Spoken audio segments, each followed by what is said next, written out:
प्रिय सभी पुण्य आत्माएं एवं भक्तजनों को मेरा प्रणाम स्वीकार हो। आप सभी भक्तजनों का मैं अपने YouTube channel true spiritual awareness @ supreme god Satkabir पर हार्दिक स्वागत करता हूँ। तो वीडियो स्टार्ट करने से पहले मैं अपना परिचय देना चाहूँगा। मेरा नाम डॉक्टर SP सिंह है। मैंने 1995 में महारानी लक्ष्मीबाई मेडिकल कॉलेज झांसी से MBBS किया और इसके पश्चात सन 2000 में मैंने त्वचा रोग विज्ञान से Meerut medical college LLRA medical college Meerut से MD किया। वर्तमान में मैं जिला बरेली शहर बरेली में पीलीभीत बाईपास मार्ग पर स्थित आकाशगंगा कॉलोनी के मकान नंबर 76 में निवास करता हूँ और सीनियर कंसल्टेंट डर्मेटोलॉजिस्ट का कार्य करता हूँ। तो आज मैंने श्री सतगुरु ग्रंथ साहिब के बताने के बारे में मन किया है और इसका कारण ये है कि जब भी हम किसी ग्रंथ को पढ़ते हैं या किसी ग्रंथ को पढ़ने का मन बनाते हैं तो हमें ये पता होना चाहिए कि ये जो ग्रंथ है जिसे हम पढ़ने जा रहे हैं, जिसके पढ़ने की सोच रहे हैं, ये किसने लिखा है और इसमें जिन संतों ने लिखा है वो वास्तव में संत हैं या नहीं हैं। अगर संत हैं तो वो किस मार्ग के संत हैं, उनके इष्ट कौन हैं, वो किसको परमात्मा मानते हैं और क्या वास्तव में उन्होंने इसमें कुछ ऐसा लिखा होगा कि जिससे हमें ऐसा ज्ञान मिले जिससे हमें परमात्मा की प्राप्ति हो। तो आज का वीडियो निश्चित तौर से उन भक्तजनों के लिए है या उन लोगों के लिए है जो परमात्मा में विश्वास करते हैं और जो ये सोचते हैं कि हमें ऐसा ज्ञान मिले ग्रंथ पढ़ने के बाद जिससे हमें परमात्मा की प्राप्ति हो सके। तो ये वीडियो उन्हीं भक्त लोगों के लिए, उन्हीं पुण्य आत्माओं के लिए है। तो मुझे आज दयानंद सरस्वती जी की एक बात याद आ रही है। उन्होंने कहा था एक बार कि जिस खाने में थोड़ा सा भी जहर मिला हो उस खाने को नहीं खाना चाहिए, क्योंकि उस खाने को अगर आप खाएंगे तो क्या होगा, मृत्यु हो जाएगी। और जिस ग्रंथ में थोड़ी सी भी जहर जैसी कोई चीज़ लिखी हो जिससे दिमाग दूषित होता हो, जिसमें अज्ञान मिलता हो या जिससे ऐसा ज्ञान मिले जिससे परमात्मा की प्राप्ति ना हो, जिससे रास्ता भटक जाए, या संत ना हो के कुछ ऐसे संत भी हैं जो संतों के नाम पे कलंक हैं, या अगर हम किसी ऐसे व्यक्ति की लिखी हुई किताब को पढ़ते हैं तो उससे बढ़िया कि हम उस किताब को ना ही पढ़ें। तो आज हम ये जो ग्रंथ है हमारा श्री सतगुरु ग्रंथ साहब, इसके बारे में बताने जा रहे हैं। तो इस ग्रंथ में किसकी वाणियाँ हैं? इस ग्रंथ में वाणियाँ हैं संत श्री गरीबदास जी महाराज जी की। तो ग्रंथ के बारे में जानने से पहले हम श्री गरीबदास जी महाराज जी के बारे में कुछ बताएंगे, जिससे कि हमें ये पता चलेगा कि जो इस ग्रंथ में जो वाणियाँ हैं उनकी कुछ प्रामाणिकता है या नहीं है, कुछ ऑथेंटिसिटी है या नहीं है। यदि जिस ग्रंथ की या जिस संत की कोई प्रामाणिकता ही ना हो, ऑथेंटिसिटी ही ना हो, तो उस ग्रंथ को पढ़ने से ही क्या फ़ायदा है। तो जब हमें लगेगा कि हाँ जिन महान संत की इसमें वाणियाँ हैं वो संत महान हैं, तो हमारा मन करेगा कि हम इस ग्रंथ को पढ़ें। तो संत श्री गरीबदास जी महाराज जी का जो जन्म जो था वो सन 1717 ईस्वी में एक प्रांत हरियाणा में एक जिला झज्जर है और वहाँ एक गांव है छुड़ानी।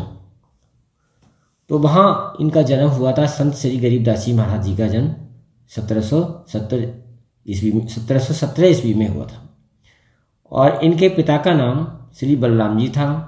इनकी माता का नाम श्रीमती सरस्वती रानी था और ये जाट समुदाय में पैदा हुए थे। और ऐसा माना जाता है कि ये संत गरीबदास जी जब 10 वर्ष की अवस्था में थे तो इनको जो सत्य पुरुष हैं उन्होंने कबीर साहब का भेष बनाकर यानी जिंदा महात्मा का वेश बनाकर इनको दर्शन दिए थे। उस समय ये गायों को चराने के लिए गए थे। तो जो सन 18वीं जो सदी है, 18वीं सदी का जो समय ऐसा था कि उसमें बहुत बड़े बड़े लोग रहते थे, बच्चे पढ़ते नहीं थे। और इनके पिता जो श्री बलराम जी थे, उनके कम से कम 2500 बीघा जमीन थी उनके। तो जो संत गरीबदास जी महाराज जी थे, ये गाय चराने गए थे। उस समय इनको कबीरदास जी ने, या जिसे हम सतपुरुष कहेंगे, सतपुरुष जी ने कबीरदास जी के उसमें उनको दर्शन दिए थे और दीक्षित भी किया था। और इनके मस्तिष्क में पूरा पास्ट का और वर्तमान का और भविष्य का ज्ञान ठीक वैसे ही भर दिया था जैसे कि हम कंप्यूटर से कोई फाइल कॉपी करके किसी दूसरी वाली डिवाइस में कॉपी कर देते हैं। तो ये जो इनको परमात्मा मिले संत गरीबदास जी महाराज जी को, ये अपने साथ वहाँ ले गए थे, सतलोक या जहाँ परमात्मा रहते हैं वहाँ ले गए थे। जितने भी लोकांतर हैं उन सबके को दिखवाया था, उनसे मिलवाया था। ऐसा लिखा है किताबों में, शास्त्रों में लिखा है, महात्मा लोगों का कहना है। और उनको पूरा ज्ञान दिया था।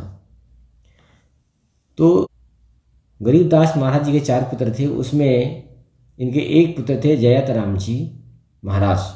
इन जयत राम जी महाराज जी को संत गरीबदास जी महाराज जी ने, इनका जो एक पैतृक गांव था जिला करौथा, जिला रोहतक, प्रांत हरियाणा में, वहाँ की गद्दी सौंपी थी। तो जो संत गरीबदास जी थे, ये इनका एक्चुअल में जो जिला, जो इनका गांव छुड़ानी है, ये इनकी नानी का घर था। इनका जो असली गांव था वो करौथा था। इनके पिता का जो असली गांव था वो करौथा, जिला रोहतक, प्रांत हरियाणा में था। तो जो करौथा की गद्दी है वो दी थी स्वामी जयत राम जी को। अब स्वामी, जब ये संत गरीबदास जी नहीं रहे तो इनके जो पुत्र थे जयत राम जी, इन्होंने भी वाणी लिखी। ऐसा कहा जाता है कि जयत राम जी की जो वाणियाँ हैं वो संत गरीबदास जी की जो वाणी है उनकी चाबी कहलाती हैं। तो जैसा हम बता चुके हैं कि संत गरीबदास जी का जन्म जो है वो दिल्ली से 45 किलोमीटर दूर एक गांव छुड़ानी है, डिस्ट्रिक्ट झज्जर, हरियाणा में हुआ था। और संत गरीबदास जी महाराज ने 1740 में वाणी का बोलना शुरू किया था। और इससे पहले उनको, जैसे हम बता चुके हैं कि परमात्मा कबीर साहब के रूप में मिल चुके थे, उन्हें सारा ज्ञान दे चुके थे। उसी ज्ञान के आधार पर इन्होंने 1740 में वाणी का बोलना शुरू किया था। तो जब इस बात का पता चला, एक संत गोपाल दास जी थे, स्वामी गोपाल दास जी, ये दादूपंथी के संत थे। तो ये आए छुड़ानी गांव में और इन्होंने महाराज जी से आग्रह किया कि हम आपकी वाणी को लिपिबद्ध कर सकते हैं। तो महाराज जी ने इनको परमिशन दी। और परमिशन लेने के बाद जो संत गरीबदास जी महाराज जी की जो वाणियाँ थीं वो स्वामी गोपाल दास जी द्वारा लिपिबद्ध की गई और ये उनके ब्रह्मलोक गमन करने तक लिपिबद्ध की गई। जब तक उनका जीवन था तब तक स्वामी गोपाल दास महाराज जी ने उनकी सारी वाणियों को लिपिबद्ध किया। अब जब श्री संत गरीबदास जी महाराज जी का जन्म जो था वो 1717 ईस्वी में हुआ और इनकी मृत्यु कब हुई थी? 1778 विक्रम संवत 1835 में हुई थी। तो 1717 और 1778 के बीच इनका जीवन रहा। और जीवन जब ये नहीं रहे तो इनकी वाणियाँ, इनके जो शिष्य थे उन्होंने वाणियों का संग्रह किया और संत श्री गरीबदास जी महाराज जी का जो वाणी का संग्रह किया, बहुत सारे हस्तलिखित ग्रंथ तैयार किए गए। बहुत सारे हस्तलिखित ग्रंथ तैयार किए गए। देखिए, ये बहुत सारे हस्तलिखित ग्रंथ तैयार किए गए। तो पहला हस्तलिखित ग्रंथ जो है वो सन 1788 में, पहला हस्तलिखित ग्रंथ 1788 में तैयार किया गया था। किसने तैयार किया था? श्री केवल दास जी महाराज। और ये जो केवल दास जी महाराज जी थे वो एक गरीबदास जी महाराज जी के शिष्य थे। पूर्णदास जी महाराज ये उनके शिष्य थे। तो हम कह सकते हैं कि गरीबदास जी महाराज जी के जो पोता शिष्य थे केवल दास जी महाराज, उन्होंने पहला हस्तलिखित ग्रंथ तैयार किया था जो वाणियां संत गरीबदास जी महाराज जी ने बोली थी और संत श्री गोपाल दास जी ने लिखी थी, उनके और जो बाकी कुछ वाणियां रही होंगी जो उन्होंने जो वो नहीं लिख पाए होंगे या दोनों की कॉमन रही होगी, तो पहला हस्तलिखित ग्रंथ जो है वो संत श्री केवल दास जी महाराज जी ने तैयार किया था। कब तैयार किया था? ये श्री गरीबदास जी महाराज जी की मृत्यु के 10 वर्ष बाद, श्री गरीबदास जी महाराज जी की मृत्यु के 10 वर्ष बाद इन्होंने लिखा था। द्वितीय जो हस्तलिखित ग्रंथ था, द्वितीय हस्तलिखित ग्रंथ ये किया गया है सन 1799 में, विक्रम संवत 1856 में स्वामी देवादास जी के शिष्य श्री विषम दास जी द्वारा। स्वामी देवादास जी के शिष्य श्री विषम दास जी के द्वारा लिखा गया है। कब लिखा गया? 1799 में। और जो पहला ग्रंथ है, पहला हस्तलिखित ग्रंथ कब तैयार हुआ? पहला हस्तलिखित ग्रंथ तैयार हुआ था 1788 में। दूसरा हुआ हस्तलिखित ग्रंथ 1799 में, यानी 11 साल बाद तैयार हुआ। और जो तीसरा हस्तलिखित ग्रंथ है, ये जो तीसरा हस्तलिखित ग्रंथ है ये हुआ है 1816 में, विक्रम संवत 1873 में। एक मेहरदास जी के शिष्य थे स्वामी बूटा दास जी, ये उन्होंने लिखा है।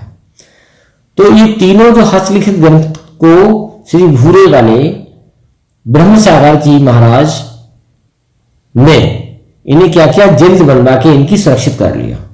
तो ये 3 ग्रंथ थे जो तीनों संतों ने लिखे थे। पहला जो हस्तलिखित ग्रंथ है, वो किसने लिखा है? श्री केवलदास जी महाराज, सन 1788। दूसरा हस्तलिखित ग्रंथ किसने लिखा है? 1799 में श्री देवादास जी महाराज। तीसरा हस्तलिखित ग्रंथ लिखा गया है 1816 में। और ये तीनों हस्तलिखित ग्रंथ जो है श्री भूरी वाले महाराज, जो ब्रह्मसागर जी महाराज हैं, उन्होंने जिन उनको सुरक्षित कर लिया। अब सन 1926 विक्रम संवत 1983 में श्री भूरी वाले ब्रह्मसागर महाराज जी ने ये जितने भी पुरातन ग्रंथ थे, चाहे वो श्री गोपाल दास जी द्वारा लिखित ग्रंथ हो, ये तीनों हमने जो महात्मा बताया आपको, इन्होंने ये तीनों हस्तलिखित ग्रंथ तैयार किए थे। ये जितने भी पुरातन ग्रंथ थे उनको बहुत ही मेहनत, बहुत ही परिश्रम से शोध किया और उनके एक शिष्य थे श्री स्वामी संतराम महाराज। तो इनसे कहा कि इन सब ग्रंथों का शोध करो और सावधानी पूर्वक पढ़ो। स्वामी संतराम महाराज जी ने बड़ी मेहनत, बड़ी परिश्रम से 1 साल में एक हस्तलिखित ग्रंथ तैयार किया इन सभी ग्रंथों को मिला के। और जो ये ग्रंथ था, स्वामी संतराम महाराज जी ने ये ग्रंथ कैलपुरी, जो श्री भूरे वाले ब्रह्म सागर महाराज की तपस्थली है, में लिखा। और इसी के पास एक जगह है ढेड़ू, उसमें इन्होंने ही दूसरा ग्रंथ लिखा। और इन दोनों ग्रंथों में, कौन से दोनों ग्रंथों में? जो स्वामी संतराम महाराज ने, ये जो स्वामी संतराम महाराज हैं, स्वामी संतराम महाराज ने क्या लिखा? पहला ग्रंथ लिखा हस्तलिखित ग्रंथ, एक हस्तलिखित ग्रंथ लिखा इन्होंने ये पहला, और दूसरा लिखा इन्होंने देहड़ू में। तो ये दोनों ग्रंथों में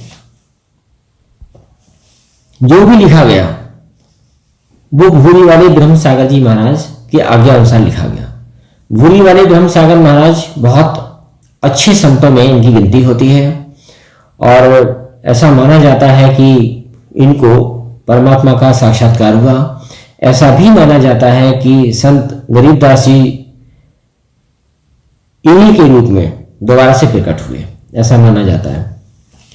तो सबसे पहले जो छापे वाला ग्रंथ था वो सन 1900, जो छापे वाला ग्रंथ था वो सन 1924 में तैयार हुआ। किसने तैयार किया था? स्वामी अजनानंद जी रमता राम ने। और कहां बनाया था? बड़ौदा गुजरात में तैयार कराया था। इसके बाद जो द्वितीय प्रकाशन हुआ यानी छापे वाला ग्रंथ वो सन 1964 में, और हम संवत कह सकते हैं 2221। ये किसने तैयार कराया है? ये तैयार कराया स्वामी धर्म स्नेही जी। और स्वामी धर्म स्नेही जी ये फाउंडर थे हमारे। किस चीज के फाउंडर थे? Founder of Shri Ram Niketan trust, Bhupat वाला। स्वामी धर्म स्नेही जी फाउंडर थे श्री राम निकेतन ट्रस्ट भूपत वाले के। और ये कहां पे? हरिद्वार में है। इन्होंने 1964 में, सन 1964 में इन्हें 2 भागों में बनाया। और इस ग्रंथ पे शोध कार्य हुआ है। जो शोध कार्य किसने किया है? श्री स्वामी सुंदर दास जी शास्त्री, ये हरिद्वार के रहने वाले हैं, एवं स्वामी चैतन्य दास जी शास्त्री, ये कैरो वाले। इन्होंने इस ग्रंथ पे ही शोध किया। अच्छा, फिर क्या हुआ? इसके बाद जो तीसरा प्रकाशन हुआ है ये 1973 में हुआ है। विक्रम संवत हम बोलेंगे 2030। ये श्री जो भूरे वाले ब्रह्म सागर जी महाराज जी थे, उनके पोते शिष्य थे स्वामी स्वरूपानंद जी। जो तृतीय प्रकाशन 1973 में विक्रम संवत 2030 में श्री भूरे वाले ब्रह्म सागर महाराज जी के पोते शिष्य स्वामी स्वरूपानंद जी, ये उन्होंने बनाया। फिर सन 1993 में इस तृतीय प्रकाशन, तृतीय संस्करण की प्रतिलिपि छपाई है। किसने छपाई है? स्वामी धर्म स्नेही जी ने।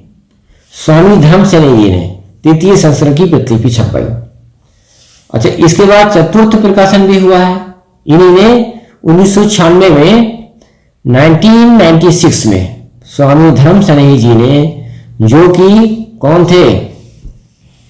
हरिद्वार में जो फाउंडर है श्री राम निकेतन ट्रस्ट भूपत वाला, हरिद्वार में ये उसके फाउंडर हैं। उन्हीं ने चौथा संस्करण छपवाया है इनका। अब इसके बाद सन 1998 में, सन 1998 में एक स्वामी चरणदास जी ब्रह्मचारी जी हैं। ये कौन थे? ये स्वामी संत राम महाराज के उत्तराधिकारी थे। स्वामी संत राम महाराज के उत्तराधिकारी थे। इन्होंने सतगुरु ग्रंथ साहब का प्रकाशन करवाया। अब आगे बढ़ते हैं। जो हमारा डिजिटल फॉर्म है, जो पीडीएफ के रूप में हमारा जो इंटरनेट पे उपलब्ध होता है, ये ग्रंथ, इन्हीं ग्रंथों से स्वामी दर्शन दास जी जो किसके शिष्य थे? स्वामी चरणदास जी महाराज जी के शिष्य थे। तो स्वामी दर्शन दास जी के अथक प्रयास से, बहुत ही मेहनत करने के बाद ये सन 2013 में ये डिजिटल फॉर्म में उपलब्ध हुआ। इसका उद्देश्य ये था कि जो लोग संत श्री गरीबदास जी की वाणी पढ़ना चाहते हैं और उससे कुछ सीखना चाहते हैं, कुछ ज्ञान लेना चाहते हैं परमात्मा प्राप्ति का, तो ताकि सबको ये उपलब्ध हो जाए। अगर ये ग्रंथ डिजिटल फॉर्म में उपलब्ध नहीं होता तो हो सकता है ये मैं भी इसको शायद नहीं पढ़ पाता, क्योंकि फिर तो ये ग्रंथ निश्चित जगह पे था और जो संत लोग हैं उनके अधिकार में रहता है ये, और उसको ऐसे ट्रेन से ला भी नहीं सकते, मिलता ही नहीं है लाने के लिए, क्योंकि उसका अपमान होगा। अगर ऐसे हम ठीक तरीके से उसको नहीं पकड़ेंगे, नहीं रखेंगे तो उसका अपमान होता है, इसीलिए वो संत लोग नहीं देते हैं। तो ये 2013 में डिजिटल फॉर्म में संत श्री स्वामी दर्शन जी महाराज के द्वारा, जो श्री चरणदास जी महाराज जी के शिष्य थे, उनके द्वारा ये कहाँ उपलब्ध हुआ? डिजिटल फॉर्म में नेट पे उपलब्ध हुआ। और श्री गरीबदास जी महाराज जी का अवतार जो हम बता चुके हैं कि जो श्री भूरे वाले ब्रह्म सागर जी महाराज को माना जाता है इनका अवतार, इनका जन्म हुआ 1862 में। श्री भूरे वाले ब्रह्म सागर जी महाराज जी का जन्म हुआ 1862 में, और संत गरीबदास जी महाराज जी की जो मृत्यु हुई थी वो कब हुई थी? 1778 में, और उनका जन्म हुआ था 1717 में। तो संत गरीबदास जी महाराज जी के बाद श्री भूरे वाले ब्रह्म सागर जी महाराज जी का जन्म हुआ 1862 में, विक्रम संवत 1919 में। इनकी मृत्यु हुई थी सन 1947 में, जब हमारा देश स्वतंत्र हुआ था। उस समय श्री भूरी वाले ब्रह्म सागर जी महाराज जी का निधन हुआ था, विक्रम संवत 2004 में। तो ये मैंने इसलिए बताया है कि जो इसमें जो मेन भूमिका है वो श्री भूरे वाले ब्रह्म सागर जी महाराज जी की है। बहुत अच्छे संत थे। गरीबदास महाराज जी तो बहुत अच्छे संत थे ही, वो एक बहुत बड़े परिवार से थे।